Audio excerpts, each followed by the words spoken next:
சூரியன் இனி அஸ்தமிப்பதும் இல்லை. ஆமென். உன் சந்திரன் மறைவதும் இல்லை. ஆமென்.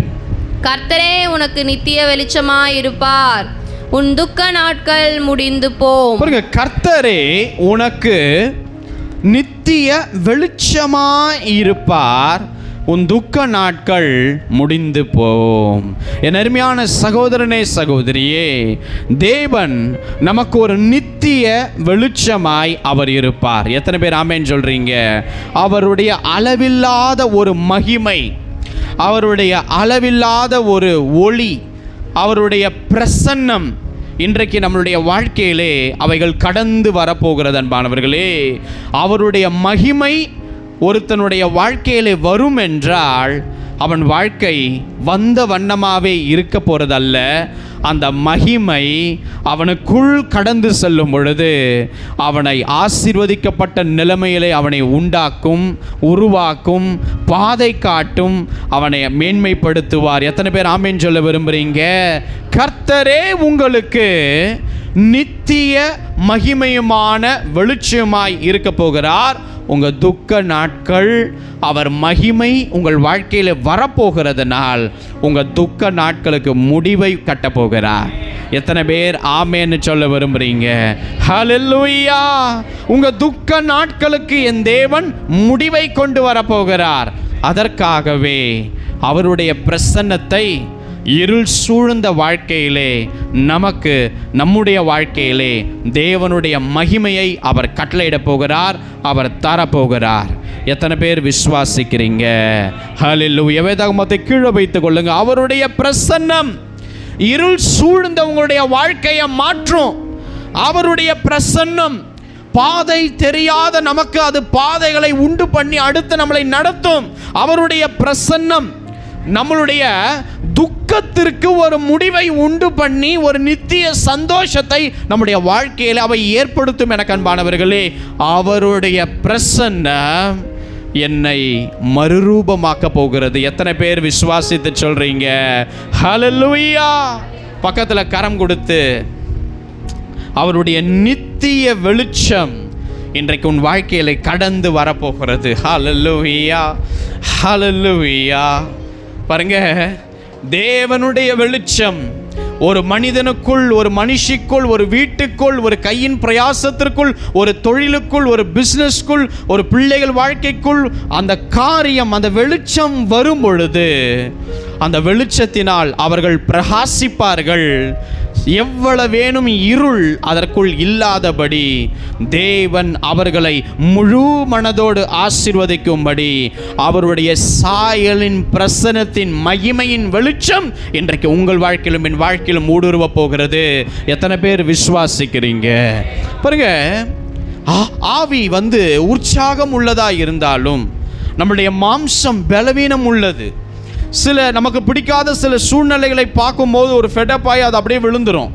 சில நமக்கு பிடிக்காத சில விஷயங்கள் நடக்கும் பொழுது நமக்குள் இருக்கிற கொஞ்சம் விசுவாசம் கூட போன மாதிரி ஆகி நம்ம அப்போதான் ஏதோ ஜெபித்து ஒரு 2 படி வச்ச மாதிரி இருக்கு, உடனே நான் சறுக்கி விட்டேன்ற மாதிரி இந்த இருள் ஆனது நம்முடைய வாழ்க்கைக்குள் நம்மை பலப்படுத்தாது, நம்மளை கீழே விழ வைக்கும்.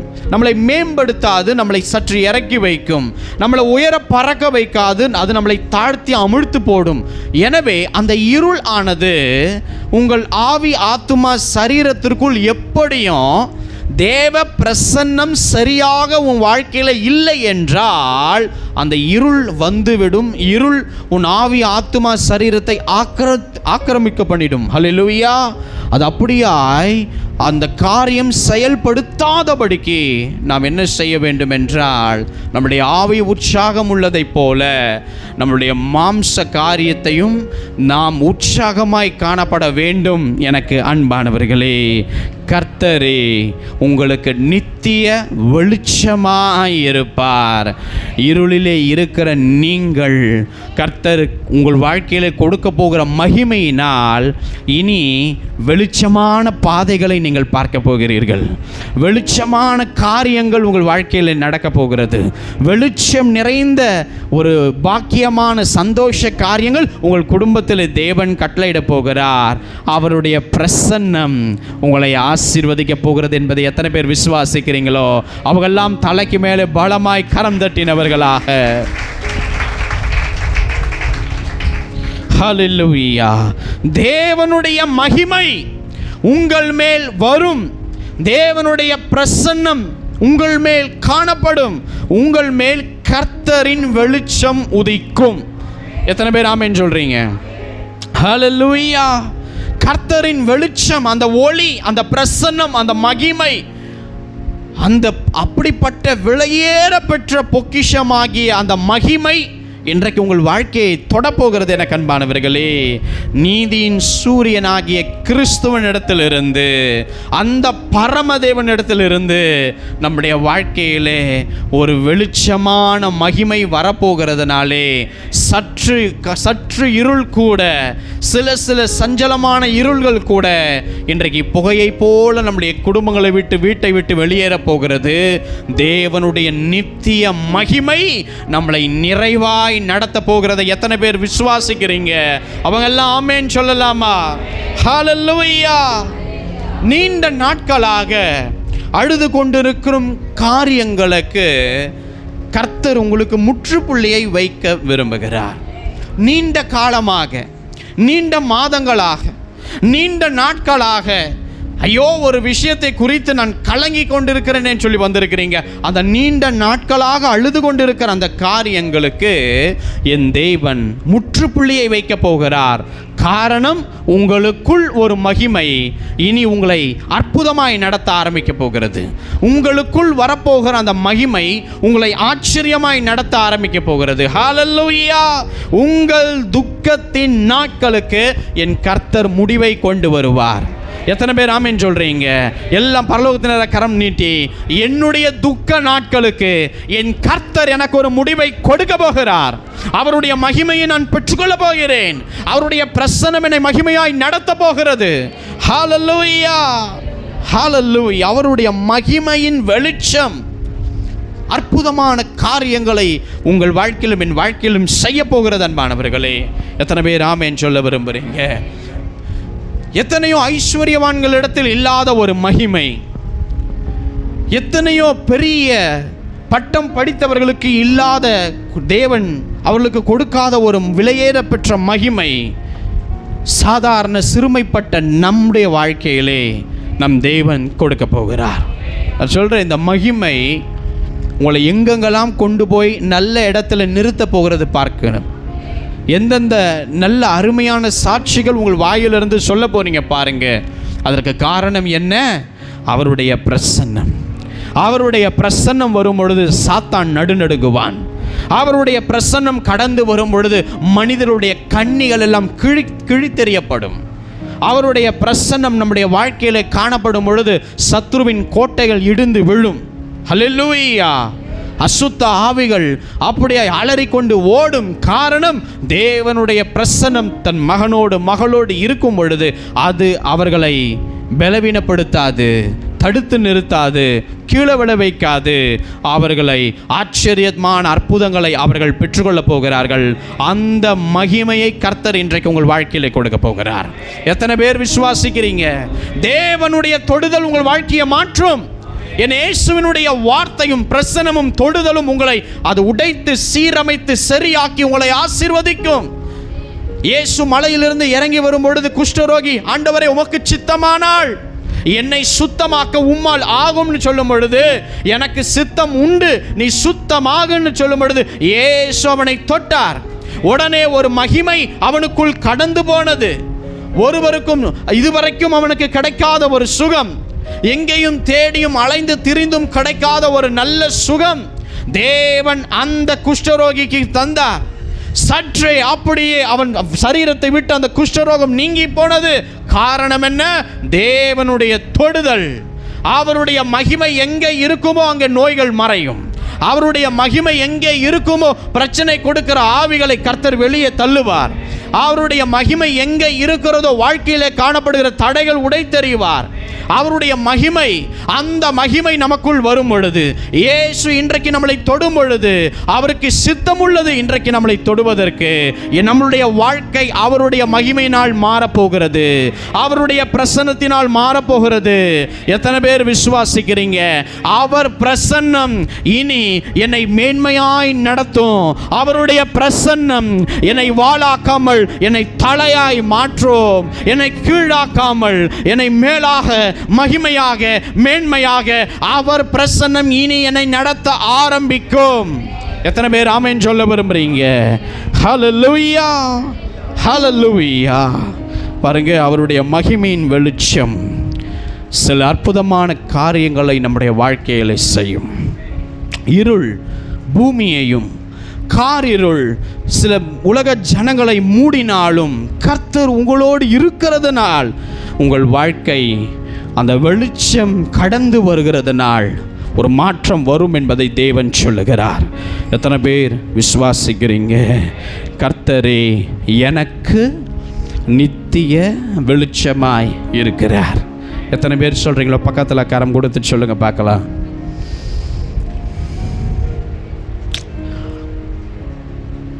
சிலர் கேட்கிறீங்க, பிரதர் என்னுடைய வாழ்க்கையில் இருக்கிற இந்த இருள் நீங்காதா? என் குடும்பத்தில் காணப்படுகிற இந்த காரிருள் எங்களை விட்டு விலகாதா? இனி வரும் நாட்களாவது வெளிச்சம் நிறைந்த பாதைகளை, நல்ல நாட்களை நாங்கள் கேட்போமா என்று சொல்லி நீங்கள் கலங்கின நிலைமையிலே வந்திருக்கிறீர்கள். கர்த்தர் உங்களை பார்த்து சொல்லுகிறார், என் மகளே, என் மகனே, என்னுடைய மகிமை இன்றைக்கு உன்மேல் உதிக்கும். நீ அழுது புலம்பி கண்ணீர் விட்ட நாட்கள் போதும் என்பதை கர்த்தர் சொல்லுகிறார். என் மகிமையின் வெளிச்சம் இன்றைக்கு உனக்குள் கடந்து வருவதால் இனி நீ எழும்பும்படி, இனி நீ பிரகாசிக்கும்படி, இனி நீ நடக்கும்படி உனக்குள் நான் கொடுக்கிற ஒளியினால் இனி கொடுமை உன் தேசத்திலும், அழிவும் நாசமும் உன் எல்லைகளிலும் கேட்கப்படாது என்று கர்த்தர் சொல்லுகிறார். எத்தனை பேர் விசுவாசிக்கிறீங்க? இனி கொடுமை உன் தேசத்திலும், அழிவும் நாசமும் உன் எல்லைகளிலும் அவைகள் கேட்கப்படாது என்று கர்த்தர் சொல்லுகிறார். ஹல்லேலூயா.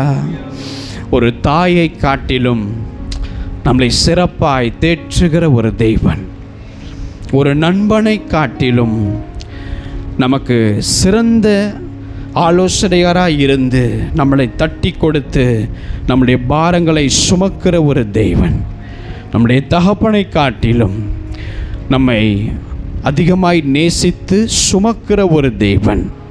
அந்த தெய்வன் உங்கள் எல்லைகளில் இருக்கிற சில பிரச்சனைகள், அந்த இருள்களை கர்த்தர் இன்றைக்கு வெளியே தள்ள போகிறார். உங்கள் தேசத்தில், தேசம் என்பது உங்கள் வாழ்க்கையை குறிக்கிறது. ஹல்லேலூயா. கொடுமை உங்கள் தேசத்தில் அப்படின்னா உங்கள் வாழ்க்கையில் இருக்கிற சில இருள்கள், அது செய்கிற கொடுமைகள், அதிலிருந்து நான் விளக்குவேன் என்று தேவன் சொல்லுகிறார். அழிவும் நாசமும் உன் எல்லைகளில், உன் ஆசீர்வாதம் உன் வாழ்க்கையிலே வர முடியாதபடி உன் எல்லைகளில் இருக்கிற அந்த அந்த நாசமான, அந்த மோசமான காரியங்கள், அந்த நாசத்தை செய்யுகிற காரியங்கள், அந்த அழிவை உண்டு பண்ணுகிற காரியங்கள், அப்படி உன் வாழ்க்கையில் இருக்கிற அந்த காரியத்தை உன் எல்லைகளிலிருந்து நான் விரட்டுவேன் என்பதை தேவன் சொல்லுகிறார். எத்தனை பேர் விசுவாசிக்கிறீங்க? கரங்களை உயர்த்தி சொல்லுவோம், இனி சூரியனின் வெளிச்சம், அதனுடைய உதவி எனக்கு தேவைப்படாது. சொல்லுங்க.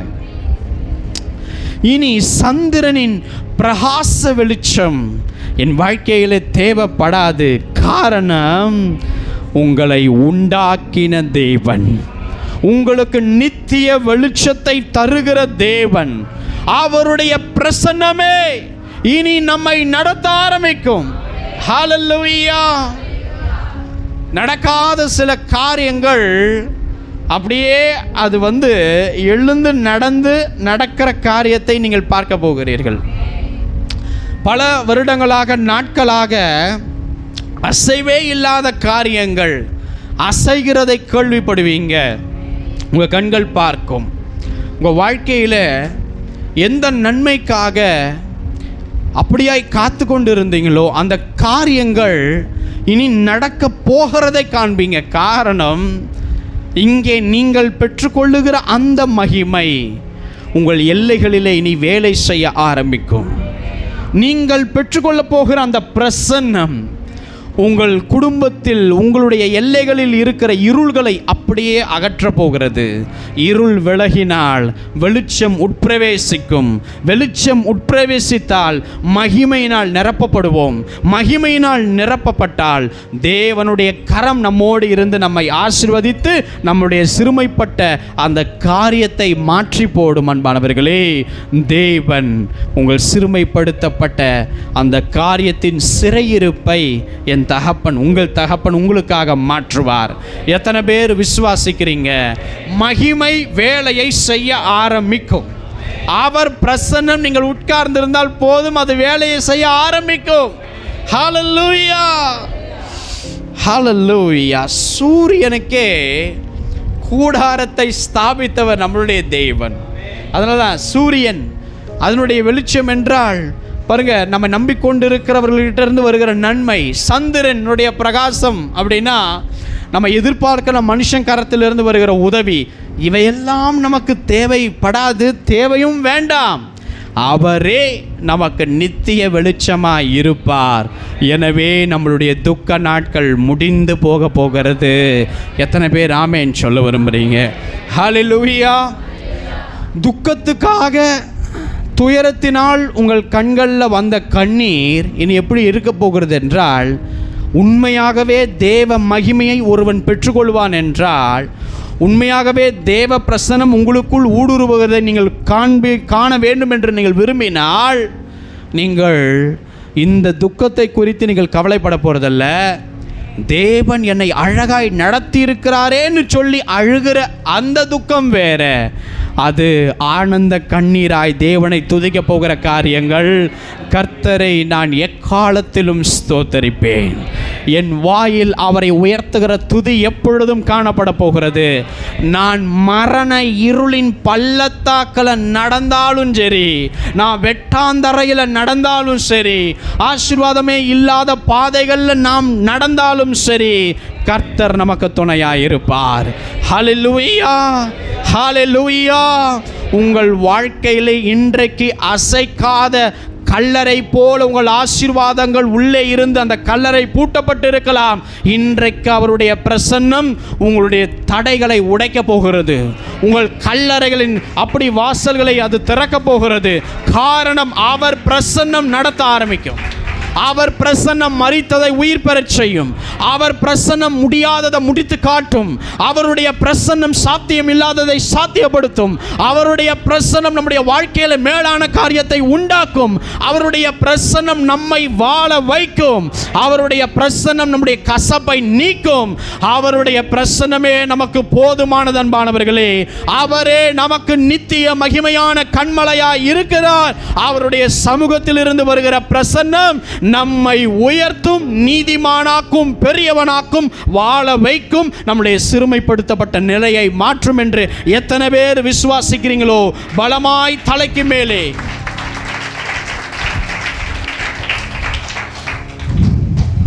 எழும்ப முடியாமல் இருக்கும் உங்களுடைய வாழ்க்கை.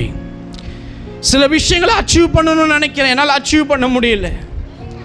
நான் முன்னேறணும்னு நினைக்கிறேன், என்னால் முன்னேற முடியலை. நான் உயரணும்னு நினைக்கிறேன், உயர முடியல. நான் தேவனுக்காக எதையாவது செய்யணும்னு நினைக்கிறேன், என்னால் செய்ய முடியலை. நான் தேவனுக்காக சாட்சியாக நிற்கணும்னு நினைக்கிறேன், சாட்சியாக நிற்க முடியலை. இப்படியாய் கலங்கிய நிலைமையில் வந்திருந்தீர்கள் என்றால், தேவனுடைய பிரசன்னம் உங்கள் கேள்விக்கு பதில் ஒன்றே ஒன்று தான், அவர் மகிமை. அவ்வளோதான், அவருடைய மகிமை. உங்கள் வாழ்க்கையில் இருக்கிற எல்லா கேள்விகளுக்கும் இன்றைக்கு ஒரே பதில் என்ன தெரியுமா? அவர் மகிமை என்னையும் உங்களையும் நிரப்பும். அது வேலையை செய்ய ஆரம்பிக்கும். அது நம்மை மகிமையாய் நடத்தும். நமக்கு முன்பாக இருக்கிற இருளை அந்த மகிமை வெளிச்சமாக்கும். ஹல்லேலூயா. பாதை தெரியாமல் எதில் போகிறதுன்னு தெரியாத அலைந்து காட்டுக்குள் நிற்கிற போல இருக்கிற நமக்கு அவை வழி இதுவேன்னு சொல்லி நடத்த ஆரம்பிக்கும்.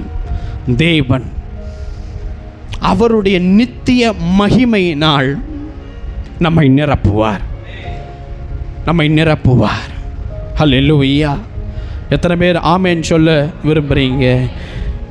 இனி கொடுமை உன் தேசத்திலும் அழிவும் நாசமும் உன் எல்லைகளில் கேட்கப்படாது என்று கர்த்தர் சொல்லுகிறார். உன் சூரியன் இனி அஸ்தமிப்பதும் இல்லை, உன் சந்திரன் மறைவதும் இல்லை. கர்த்தரே உனக்கு நித்திய வெளிச்சமாயிருப்பார். உன் துக்க நாட்கள் முடிந்து போகும். அல்லேலூயா. எத்தனை பேர் இங்கே இருக்கிறவங்க சொல்ல முடியும், என்னால் எழும்பி காரியத்தை நடத்த முடியலைன்னு சொல்கிறவங்க? பக்கத்தில் யார் இருக்கான்னு நமக்கு தேவையில்லை. உங்களோடு பேசுகிற கர்த்தர் உங்களை கவனித்தால் போதும். கரங்களை உயர்த்துங்க. சில பிரச்சனைகளில் நான் சிக்கி இருக்கிறேன் பிரதர், அது என் குடும்பத்துக்கு கூட தெரியாது, யாருக்கும் தெரியாது என்று சொல்கிற ஒரு நிலைமையில் நீங்கள் வந்திருக்கிறீர்களா? என்னால் மேற்கொள்ள முடியாமல் சிலர் வந்திருக்கிறீங்களா? எழும்ப முடியாமல் சில பிரச்சனையில் சிக்கி இருக்கிற நீங்கள், மேற்கொள்ள முடியாமல் விழுகிற நீங்கள், உங்கள் எல்லாருக்கும் தேவன் சொல்லுகிறார், என் மகனே, என் மகளே, என்னுடைய நித்திய மகிமை என்கிற வெளிச்சம் இன்றைக்கு உன் வாழ்க்கையிலே கடந்து வருகிறது.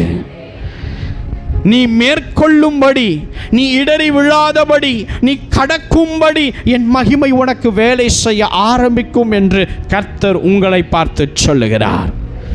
அவருடைய மகிமை எழும்ப முடியாமல் இருக்கிற உங்களை எழும்ப வைக்கும், நடக்க முடியாமல் இருக்கிற உங்களை நடக்க வைக்கும். ஹல்லேலூயா. சில சிக்கலில் இருந்து அவருடைய மகிமை உங்களை வெளியே கடந்து வர வைக்கும், சிக்கலை அறுத்து போடும். இப்பொழுது ஒரு தேவ பிரசன்னம் இயற்கைக்கு அப்பாற்பட்ட விதத்திலே இயேசுவின் நாமத்தினாலே உங்கள் வாழ்க்கைக்குள் கடந்து வருகிறது. அன்பானவர்களே, கடந்து வந்து கொண்டிருக்கிறது. ஹல்லேலூயா, ஹல்லேலூயா.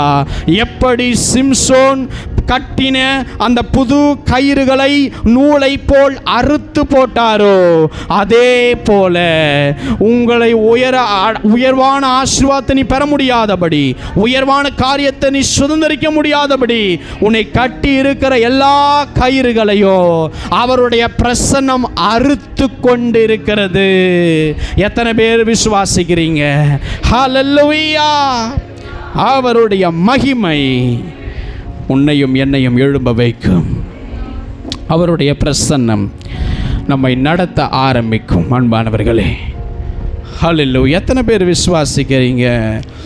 என் வாழ்க்கை இப்போ காணப்படுகிறது போல வருகிற நாட்கள் என் வாழ்க்கை அப்படியாய் காணப்படாது.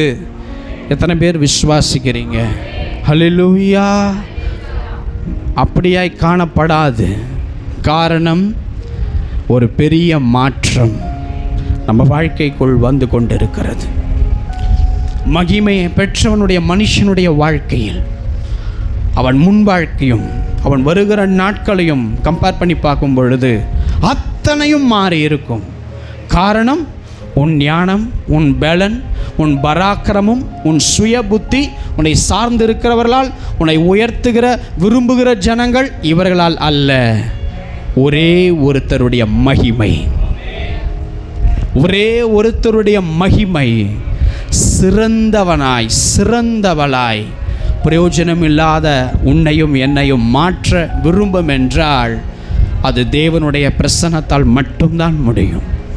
ஹல்லேலூயா, ஹல்லேலூயா. ஒவ்வொரு நாளும் ஜெபத்திலே அப்படியே உட்கார்ந்திருக்கும் பொழுது தேவனுடைய பிரசன்னம் என்னை சுற்றி இருப்பதை நான் பார்ப்பேன். அந்த பிரசன்னம் அது எனக்கு பக்கபலமாக இருந்தது. அந்த பிரசன்னம் என்னுடைய சோகத்தை நீக்கி என்னை பலப்படுத்தியது.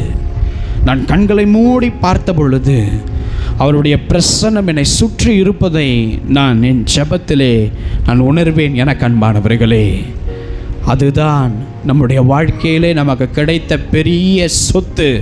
என்னவென்றால், தேவன் ஒரு மனிதனோடு ஒரு மனுஷியோடு இருப்பார் என்றால் அவர் பிரசன்னம் இருக்கும். அங்கே சத்ரு உட்பிரவேசிக்க முடியாது. சத்ரு அந்த இடத்துல நம்மேல் கை வைக்க முடியாது. சத்ரு வைக்கிற கண்ணிகளுக்குள்ளாய் வலைகளுக்குள்ளாய் சிக்க மாட்டோம். நம்ம வாழ்க்கையில் அவன் போட்டு வைத்திருக்கிற ஆசீர்வாதத்தை பெற முடியாதபடி இருக்கிற மதில்களை அவர் பிரசனம் உடைத்து எறியும்.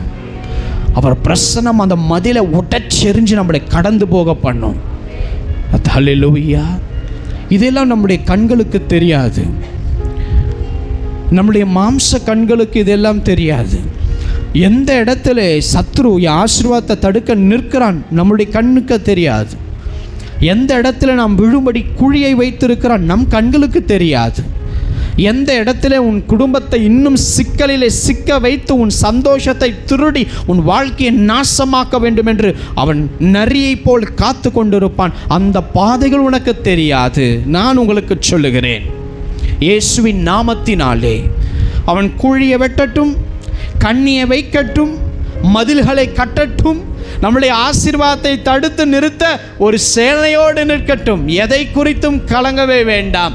ஒரே ஒரு பிரசன்னம், ஒரே ஒரு மகிமை உன்னோடு கூட நடக்கும் என்றால், அவர் சமூகம் உனக்கு முன்பதாய் கடந்து போகும் என்று சொன்னால், கண்ணிகளும் குழிகளும் நரிகளும் சேனைகளும் மதில்களும் இருந்த இடமே தெரியாமல் நிர்மூலமாய் காணப்படும். அன்பானவர்களே, அவருடைய அந்த மகிமை இன்றைக்கு உன் வாழ்க்கையிலும் என் வாழ்க்கையிலும் கடந்து வரப்போகிறது.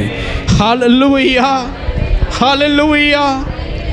இதுவரைக்கும் சாலமோன் கர்த்தருடைய பிரத்யட்ச மகிமையை காணல.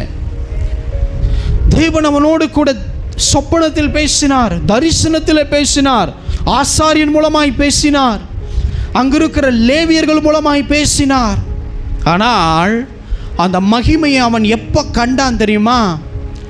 ஆசாரியர்கள் நிற்க முடியாத அளவுக்கு ஒரு பிரசன்னம் ஆசரிப்பு கூடாரத்தில் இறங்கின பொழுது அவன் வாய் சொல்ல ஆரம்பிக்கிறது, என் தகப்பனுக்கு வாக்கினால் உரைத்ததை அவருடைய கரங்கள் செய்து முடித்தது என்ற வார்த்தை எப்போ வருது தெரியுமா? அவர் பிரசன்னத்தை அந்த ராஜா கண்டான். என கண்பானவர்களே, அந்த பிரசன்னம் நம்முடைய வாழ்க்கையிலே இப்பொழுது நமக்கே தெரியாமல் நமக்குள் உங்களுக்குள் இறங்கி கொண்டிருக்கிறது. ஒரு வெளிச்சம் உங்கள் வாழ்க்கையின் இருள் சூழ்ந்த உங்களுடைய உள்ளான சாப கட்டுகள் நிறைந்த சந்ததிகளுக்குள் இருக்கிற உங்களை அவர் பிரித்தெடுத்ததற்கு காரணம் என்ன? உங்களை மகிமையினால் நிரப்ப, அந்த மகிமை உங்களை சாட்சியாய் நிறுத்த, அந்த சாட்சியினால் பல இருள்களும் அந்த நிறைவான வெளிச்சத்தை பெற்றுக்கொள்ள உங்களுக்குள் உங்களை அறியாமல் ஒரு தேவ பிரசன்னம் உங்களுக்குள்ளாய் கடந்து வந்திருக்கிறதை நான் பார்க்கிறேன். எனக்கு அன்பானவர்களே, ஹல்லேலூயா. இன்றைக்கு உன்னை அற்பமாய் பார்க்கிற ஜனம், உன்னை ஒடுக்கணும் நினைக்கிற கூட்டம், உன்னை இவன்தானே இவதானே அப்படின்னு அசட்டை பண்ணுகிற மக்கள், இவங்க எல்லாரும்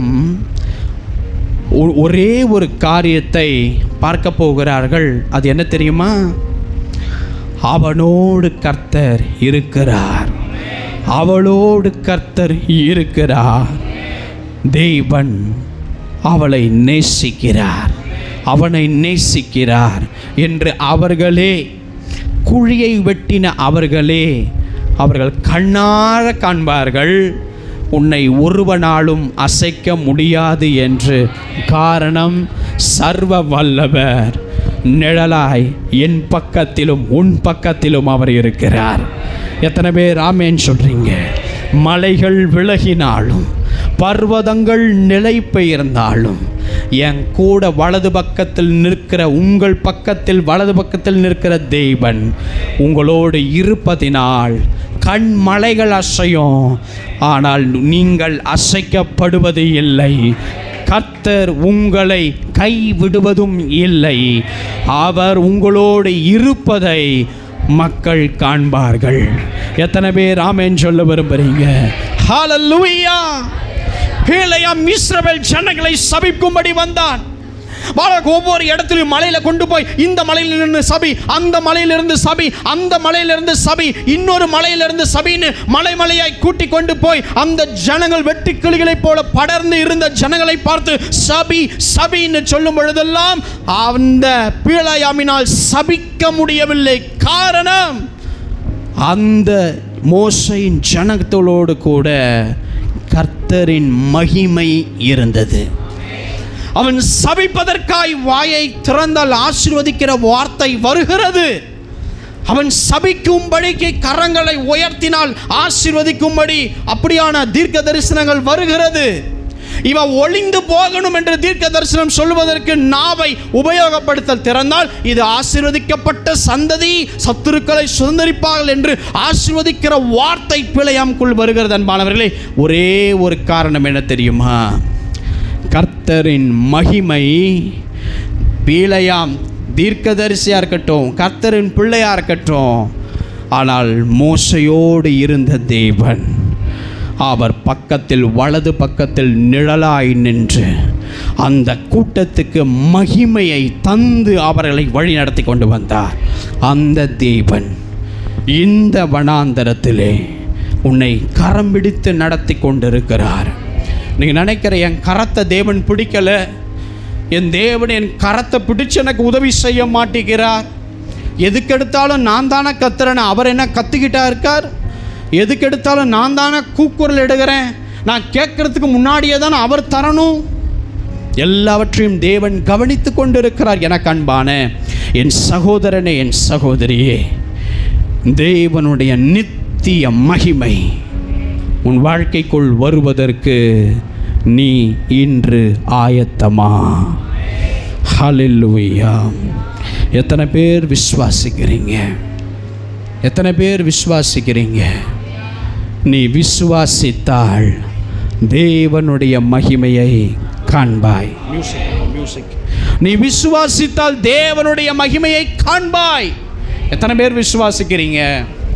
என் வாழ்க்கையிலே ஒரு மாற்றம் வருகிறது, என் தொழிலில் ஒரு மாற்றம் வருகிறது, என் பிஸ்னஸில் ஒரு மாற்றம் வருகிறது, என் பிள்ளைகள் வாழ்க்கையில் ஒரு மாற்றம் வருகிறது. கர்த்தர் தேவன் ஒரு மாற்றத்தை அவர் பிரசன்னத்தின் மூலமாக உன் வாழ்க்கையில செயல்படுத்த போகிறார். அல்லேலூயா. இனி கொடுமை உன் வாழ்க்கையிலும் அழிவும் நாசமும் உன் எல்லைகளிலும் கேட்கப்படாது. எத்தனை பேர் விசுவாசிக்கிறீங்க? எத்தனை பேர் விசுவாசிக்கிறீங்க? இப்பொழுது துயரப்படுகிற நீங்கள் பாக்கியவான் என அன்பானவர்களே.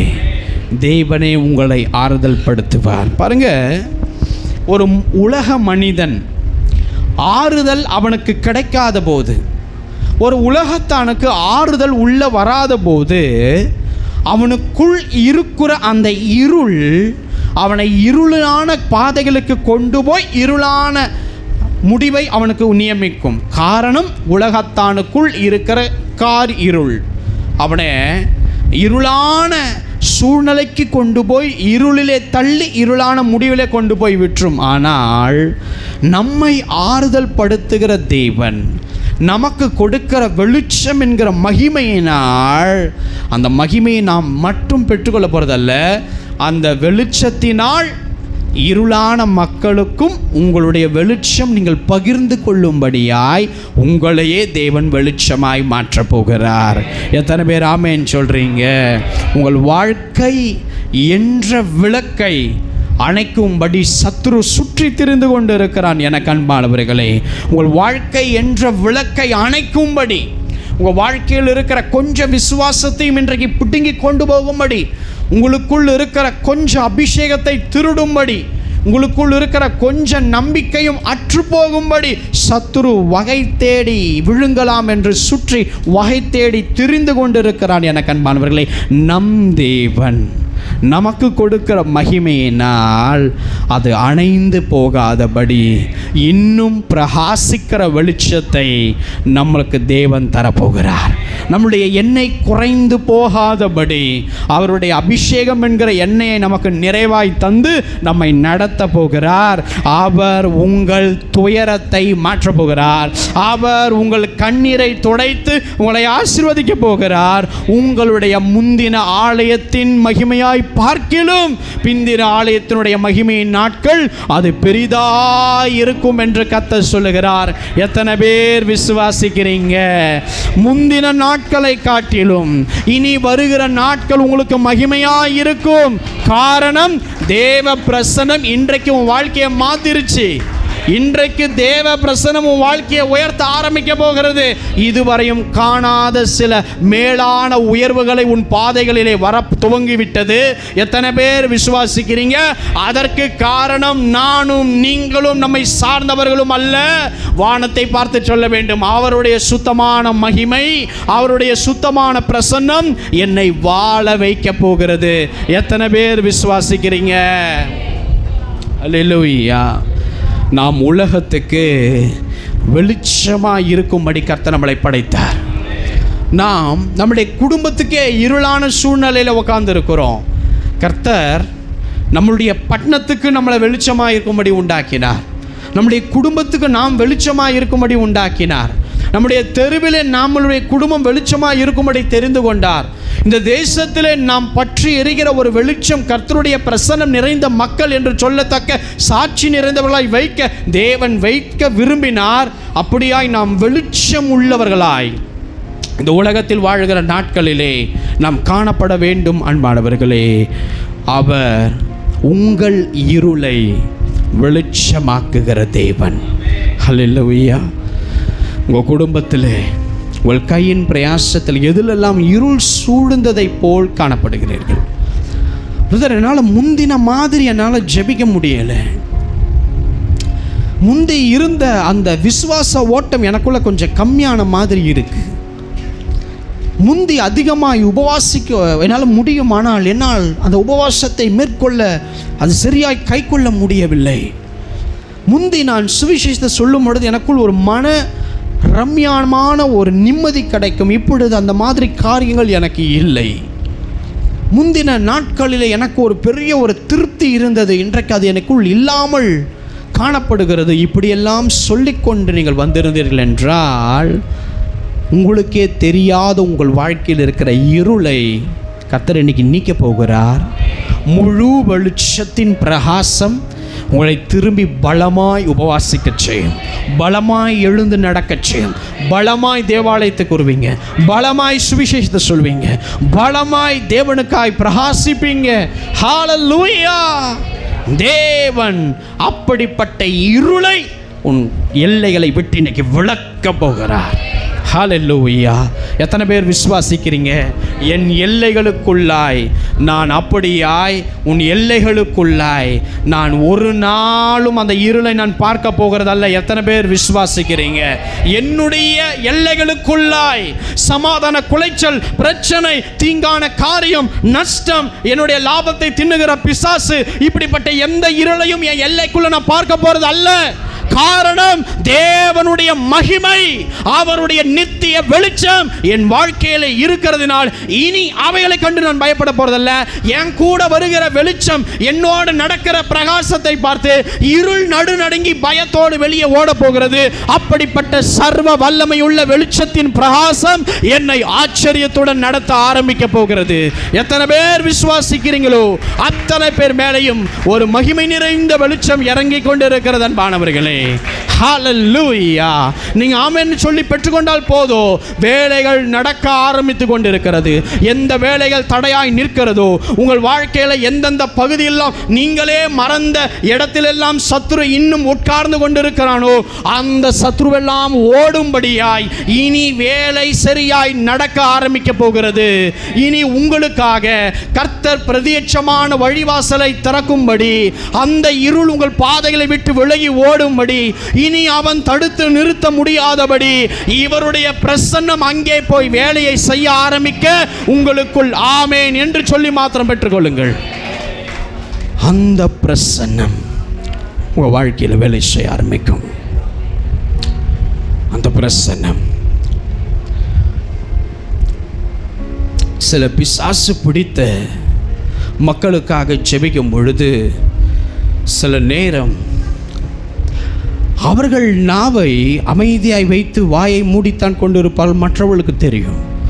ஆனால் உள்ளே அந்த பிசாசுகள் அவருடைய மகிமையை தாங்க முடியாமல் அலறிக்கொண்டு கூக்குரலிடும். எனக்கு அன்பானவர்களே, இயேசு ஒரு மனுஷனுக்காக இறங்கி வந்தாரே, அந்த மனிதனுக்குள் இருக்கிற பிசாசு அந்த மனிதனை முன்பதாய் ஓடி வளச் செய்து அவன் தாழ்ந்து, இங்கே ஏன் வந்தீங்க, ஏன் அப்படி வந்தீங்க, அந்த கேள்வி எல்லாம் அவன் கேட்கவில்லை.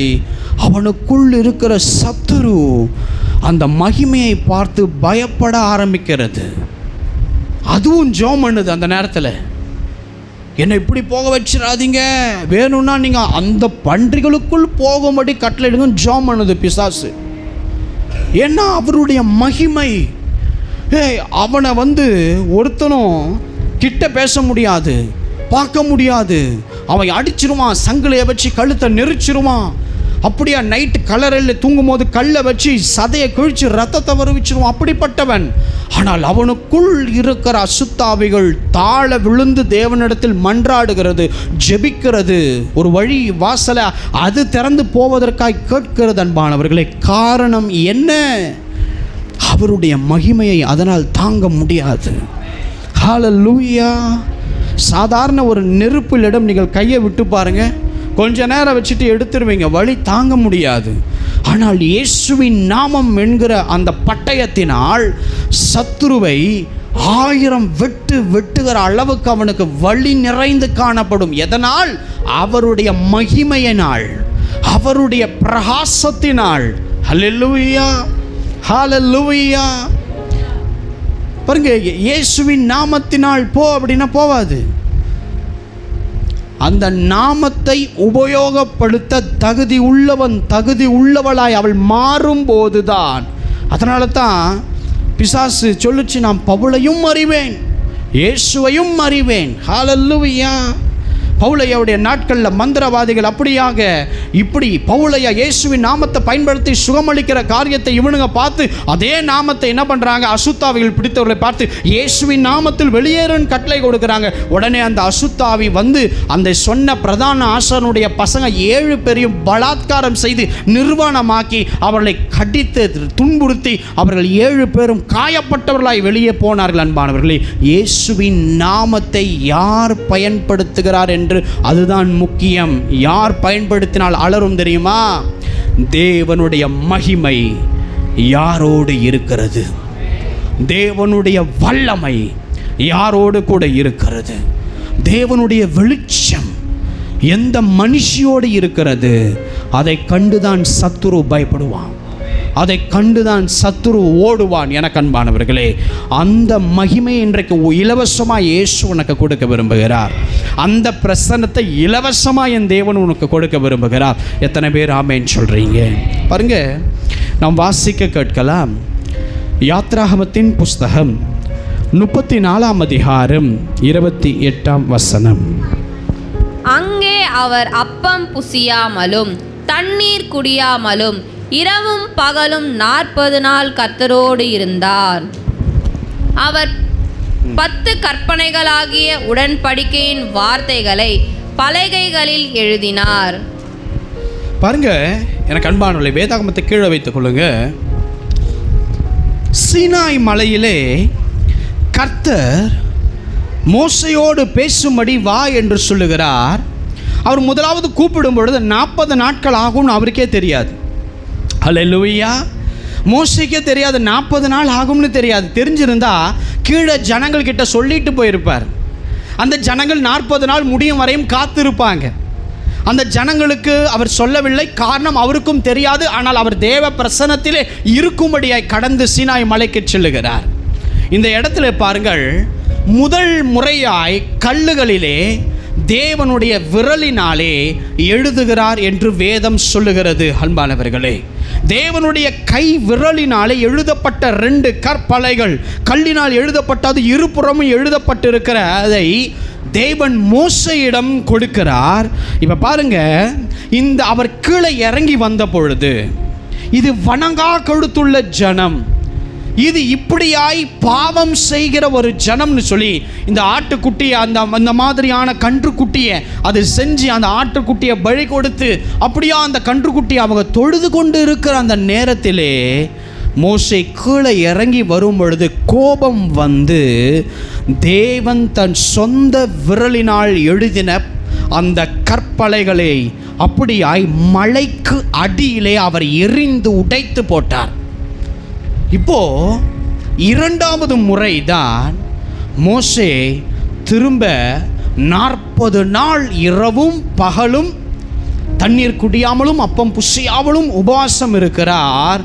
இந்த முறை கர்த்தர் அவருடைய விரலினால் எழுதவில்லை, அவர் எழுதி உடைத்த அந்த கற்பனையில் இருந்ததை மோசே கையிலே எழுதும்படிக்காய் தேவன் இந்த யாத்ராகமம் 34:28 எழுதும்படி வைத்து கொடுக்கிறார்.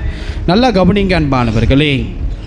இப்போ மோசேயினுடைய முகம் பிரகாசம் அடைந்திருக்கிறது, வெளிச்சமாக இருக்கிறது.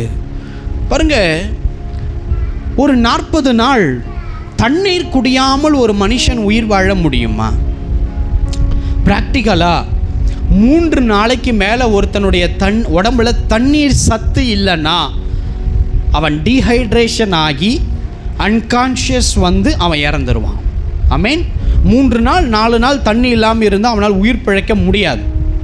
ஆனால் மோசே 40 நாள் இரவும் பகலும் காணப்படுகிறார்.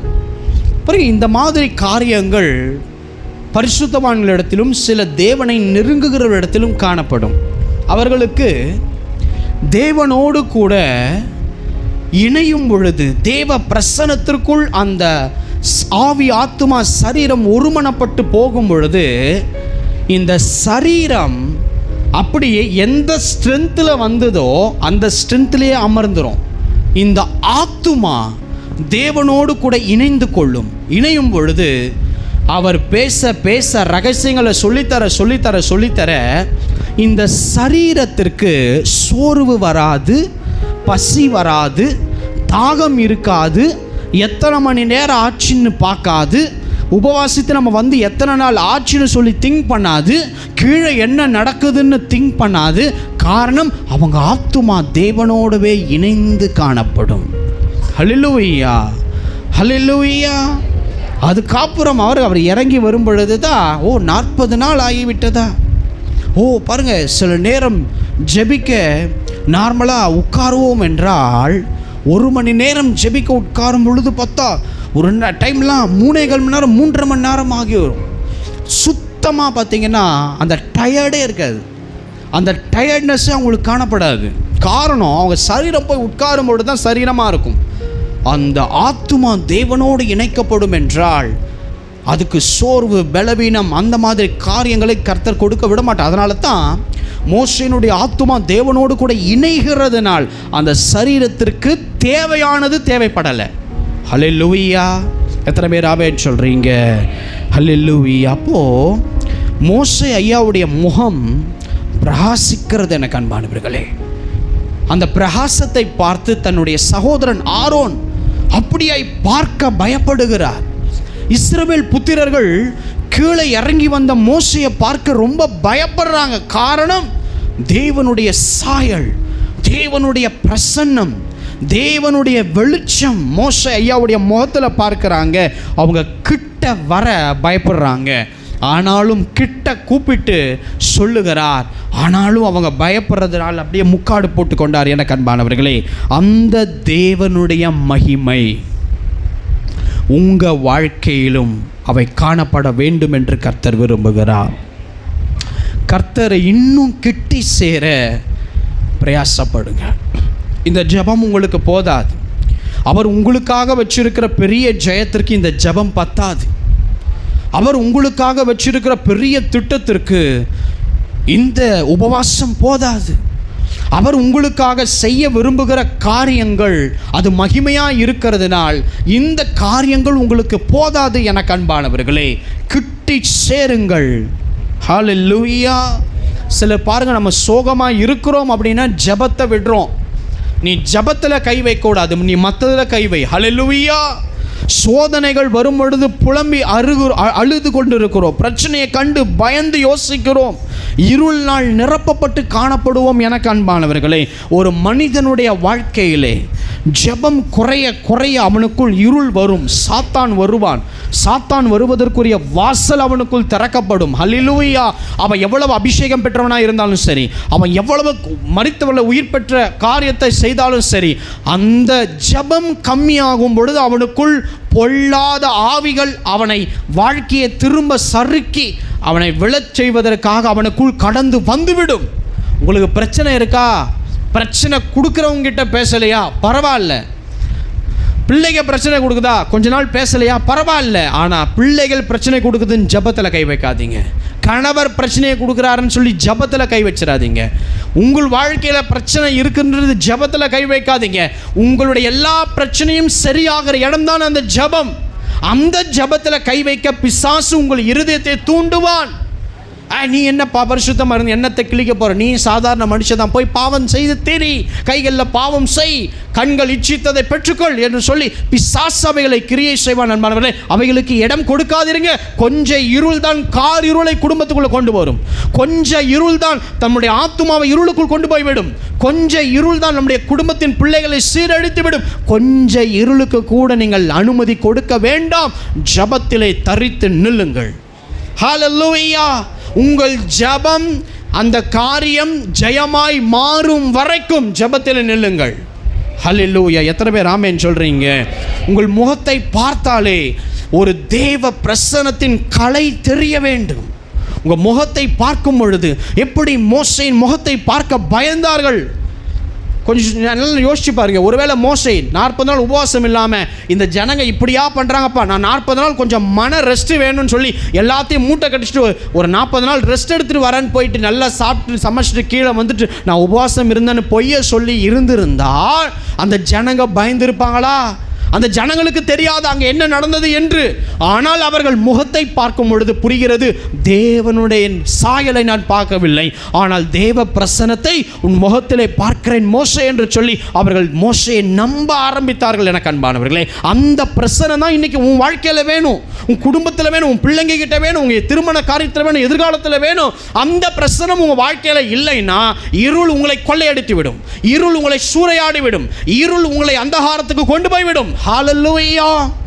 பாருங்க, இயேசு நமக்கு ஒவ்வொரு இடங்களிலும் வேதாகமத்தில் கற்றுக் கொடுத்திருக்கிறார். இயேசு கெத்செமனே ஜெபத் அந்த இடத்திலே அவர் சோர்ந்து போய் அழுகிற மாதிரியான ஒரு காட்சி வருகிறது. வேர்வை சிந்துகிற மாதிரியான அந்த ரத்தத்தை சிந்தும்படியாய் அவர் எண்ணி அந்த காரியத்தை வேதாகமத்திலே பரிசுத்தாவே நமக்கு கொடுத்திருக்கிறார். இது எதற்காக கொடுத்திருக்கிறார்னா, நீங்களும் அந்த வழியாய் வரும் பொழுது அவர் செய்ததை நாமும் செய்ய வேண்டும் என்பதற்காக தேவன் ஒரு அடையாளமாய் அவர் நடந்து சென்ற பாதைகளின் அடிச்சுவடுகளில் நீனும் நானும் நடக்க வேண்டும் என்பதற்காக இதை கொடுத்திருக்கிறார். வேதம் என்ன சொல்லுகிறது? அவர் மன சோர்ந்து போய் அப்படியே 1 மணி நேரம் விடுத்திருந்து ஜெபிக்க கூடாதான்னு போயிட்டு உட்கார்ந்து ஜெபிக்கிறார். அங்கே வேதம் சொல்லுகிறது, காரிருள் அங்கே சூழுகிற நேரமாயிருந்தாலும் தேவ தூதன் வந்து அவரை பலப்படுத்தினான் என்று வேதம் சொல்லுகிறது. ஆமா, ஜபம் தான் நம்மளை பலப்படுத்தும். ஜபத்தினால தான் தேவன் நம்மளோடு கூட இணைய முடியும், தேவன் நம்மளோடு நடக்க முடியும், அவருடைய பிரசன்னம் நம்மளோடு தங்க முடியும், அந்த பிரசன்னம் வேலை நடத்த முடியும். இல்லைன்னா வருகிற பிரசன்னம் ஆமேன்னு சொல்லி பெற்றுக்கொள்ளும் பொழுது வெளியே போகும் பொழுது அந்த பிரசன்னம் நடப்பிக்க முடியாத போது அது வெளியே போயிடும், அந்த இருள் திரும்ப நமக்குள் வந்துவிடும். ஹல்லேலூயா. எத்தனை பேர் ஆமேன்னு சொல்றீங்க?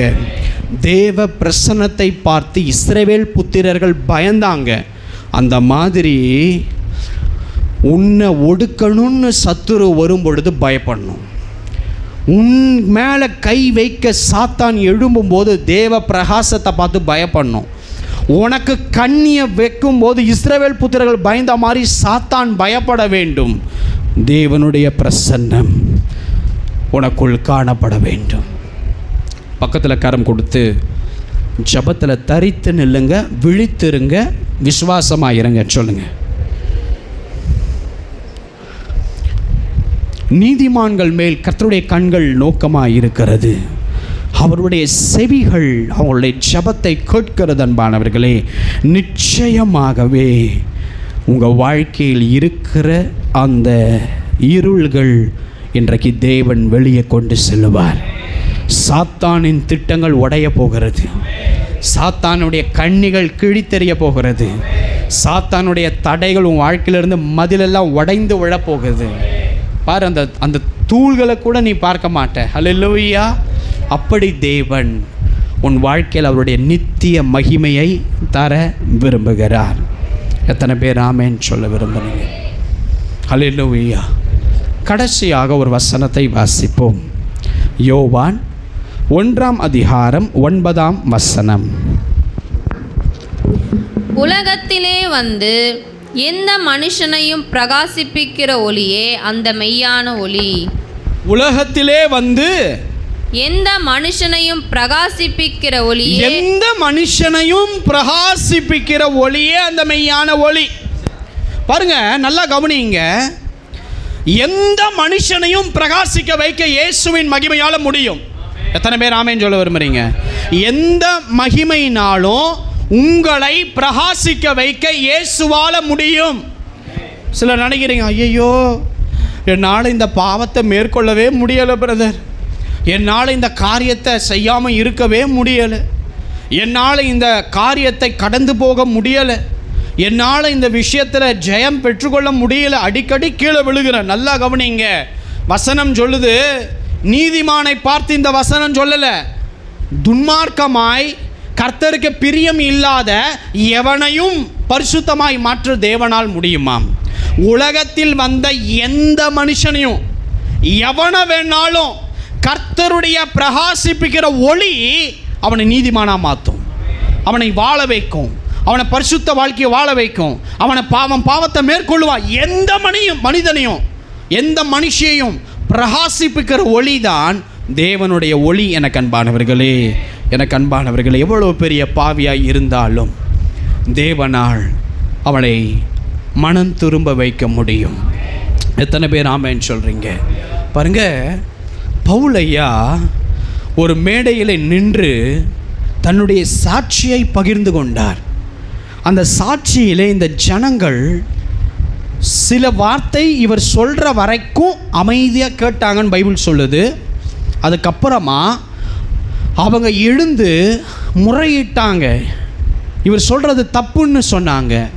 அப்போது எது வரைக்கும் இந்த ஜனங்கள் அவர் பிரசங்கத்தை கேட்குறாங்க அப்படின்னா, அவர் மேலே நின்று ஜனங்களை பார்த்து சொன்னார், ஜனங்களே, நான் புருஷனையும் ஸ்திரீகளையும் கட்டி சிறைச்சாலையிலே ஒப்புவித்து நான் மரண பரியந்தம் வரைக்கும் இந்த சபைக்கு துன்பத்தை ஏற்படுத்தினேன்.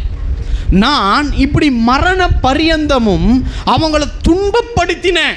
அவர் சொல்கிறார் சாட்சியை. அப்போது நாம் பண்ண இந்த அக்கிரமத்துக்கு பிரதான ஆசாரியர்கள் சாட்சி. வேணும்னா போய் கேட்டுக்கோங்க.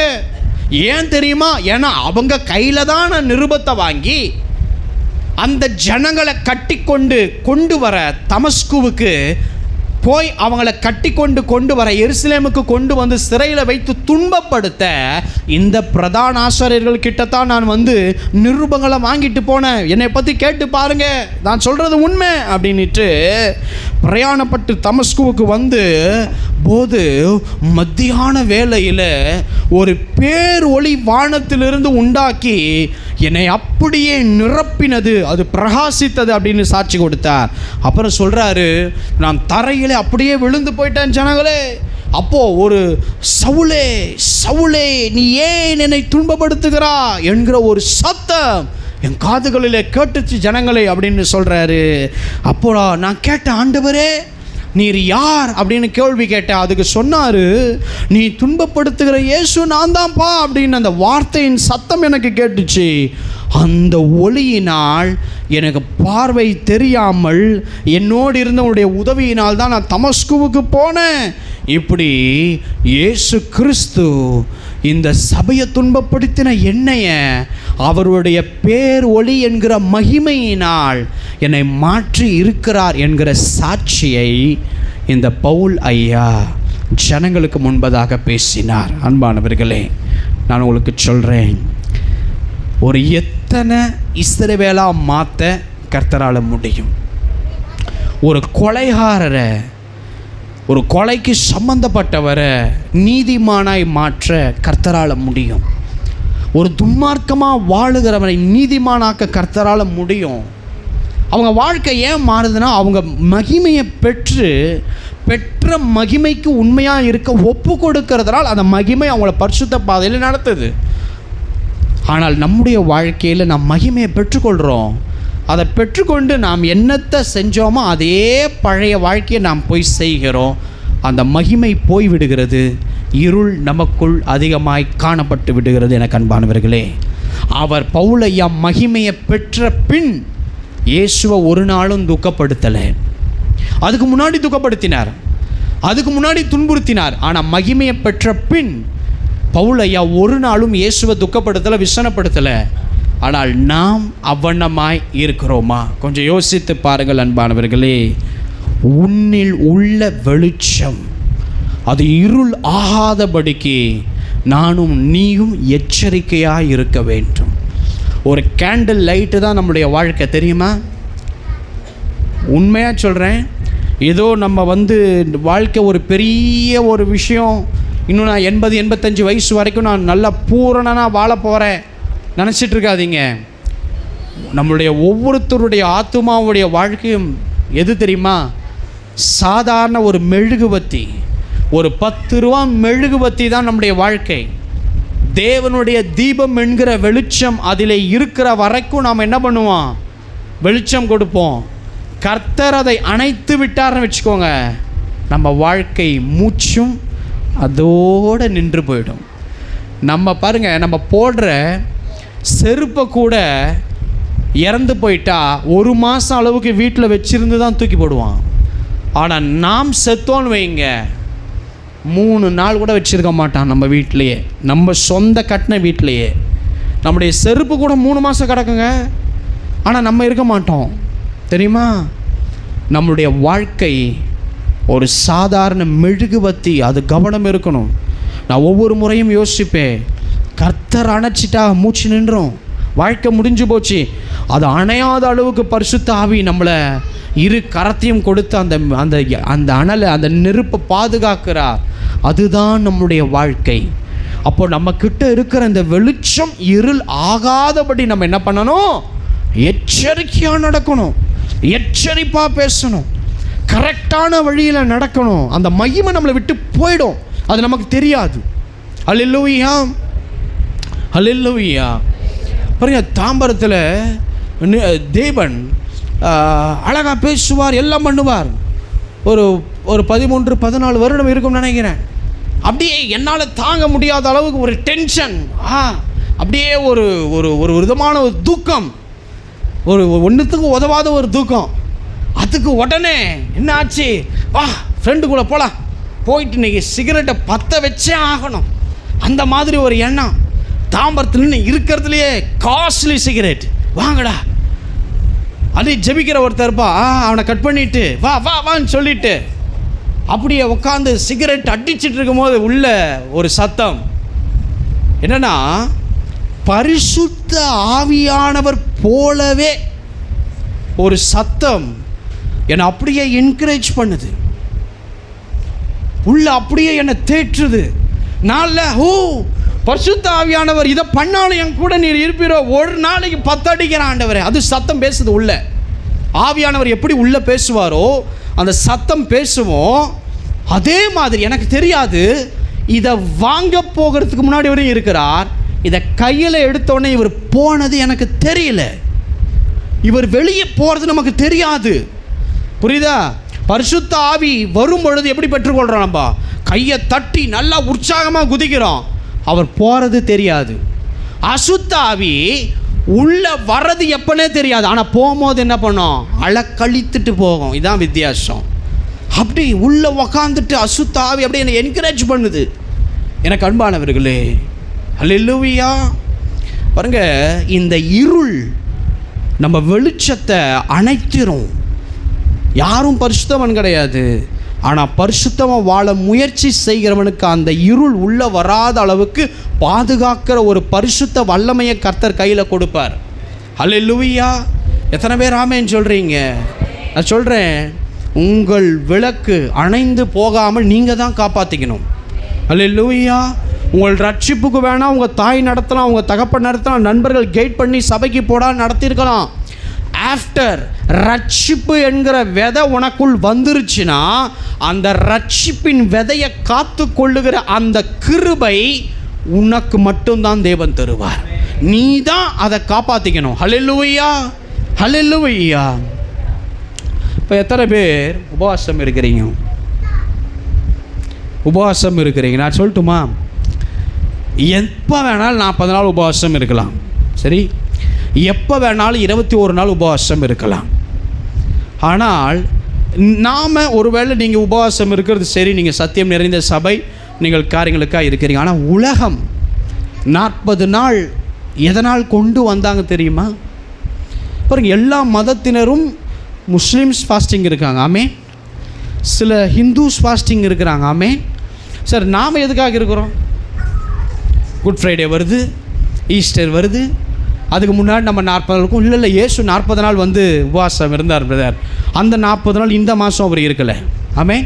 மோசே 40 நாள் சீனாய் மலைக்கு போகும்போது இந்த மாதம் அவர் போகலை. எலியா 40 நாள் ஒரே வரைக்கும் நடந்து போனது இந்த மாதம் அவர் போகலை. அல்லேலூயா. அப்போது இதுவும் பாரம்பரியத்தினாலே சாத்தான் உள்ளே கொண்டு வந்த விஷயம்தான் இந்த 40 நாளும். ஏன் தெரியுமா? வீட்டில் போய் வேதாகமத்தை டைம் இருந்தால் வாசிங்க. எசேக்கியலுடைய 8ஆம் அதிகாரத்தை முழுவதும் வாசிச்சு பாருங்க. அதில் இந்த எசேக்கியல் என்கிற தீர்க்கதரிசியை கர்த்தர் கூட்டிக்கிட்டு கொண்டு போய் சில அருவருப்பான காரியங்கள் கர்த்தர் காண்பிப்பார். அதில் அவருடைய ஆத்துமா அப்படியே கர்த்தருக்குள் எடுக்கப்பட்டு சில கோவில்களை பார்ப்பார், சில சிற்பங்களை பார்ப்பார், சில செவிட்டிலே துவாரமிடுகிற காரியங்களை பார்ப்பார். எல்லாத்தையும் பார்க்குற லிஸ்டில் சபை அழுது 40 நாள் அழுது கொண்டு இருக்கிறதையும் பார்ப்பார். எது தெரியுமா பார்க்குறாங்க?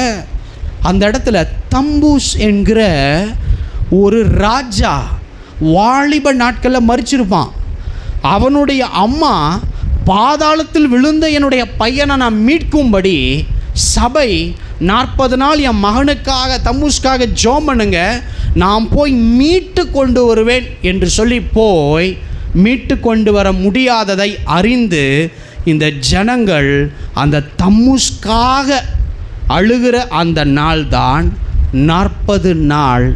எசேக்கியேல் தீர்க்க தரிசன புஸ்தகத்தில் செய்ததை, அதாவது கர்த்தர் அதை காமிச்சது, அருவருப்பாக இருக்கிறத பாருன்னு எசேக்கியேல் தீர்க்கதரிசிகிட்ட காமிச்சார்.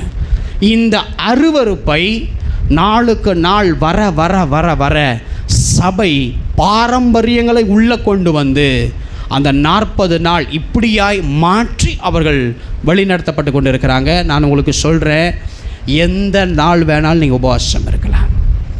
எந்த 40 days, 21 days, 10 days எங்கே வேணாலும் நீங்கள் இருக்கலாம். ஆனால் இந்த சத்தியத்தை அறிந்து கொள்ளுங்கள். தெரியாதவர்களுக்கு வேதத்தின்படி கற்றுக் கொடுக்கிறேன்.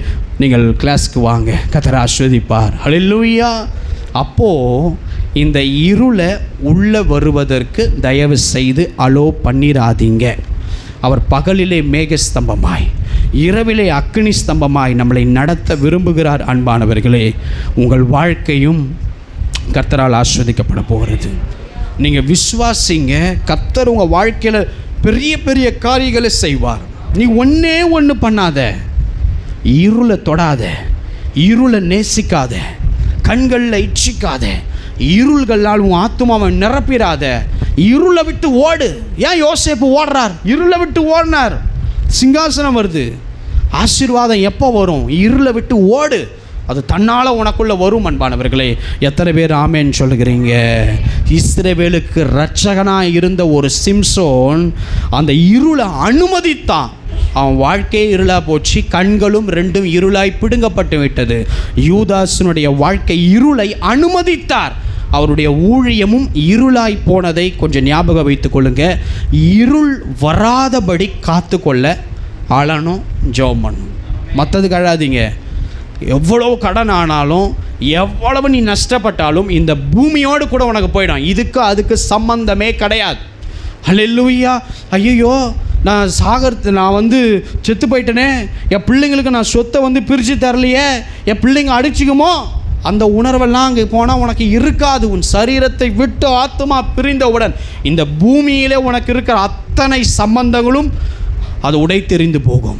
எதுக்குமே அந்த சம்பந்தமே இருக்காது, நினைவே இருக்காது அன்பானவர்களே. ஆனால் உன் ஆத்துமா எங்கே போகுது அதை மாத்திரம் கவனித்து கொள்ளுங்கள். பாருங்க, நான் ஒரே ஒரு விஷயத்தை சொல்லி டைம் இல்லாதனால் முடிக்கிறேன். ஏலி என்கிற ஒரு ஆசாரியரை பற்றி வேதம் என்ன தெரியுமா சொல்லுது? அவன் தன் ஸ்தானத்தில் படுத்து கொண்டிருந்தான். பைபிள் சொல்லுது, அவர் பார்க்க கூடாதபடி கண்கள் இருள் அடைந்திருந்தது. நல்ல கவனிங்க, 80 வயசு ஆனதுனால ஏலிக்கு கண் பார்வை கம்மியாச்சுன்னு பைபிள் சொல்லலை. ஏலியினுடைய கண்கள் இருள் அடைந்திருந்ததா. அப்படின்னா என்ன தெரியுமா? செய்தது ஊழியம்தான், உள்ள இருந்தது சபை தான், ஆசாரிய ஊழியத்தை தான் செய்கிறாரு. ஆனாலும் அந்த ஆசாரியனுக்குள் என்ன இருக்கு தெரியுமா? இருள். கர்த்தர் அதை விரும்ப மாட்டார்.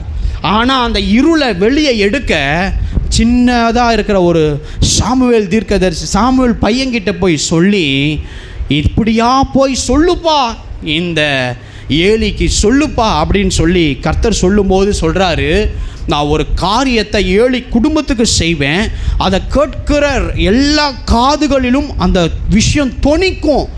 அப்போ ஒரு பெரிய விஷயத்தை செய்ய போகிறார் தானே அர்த்தம்.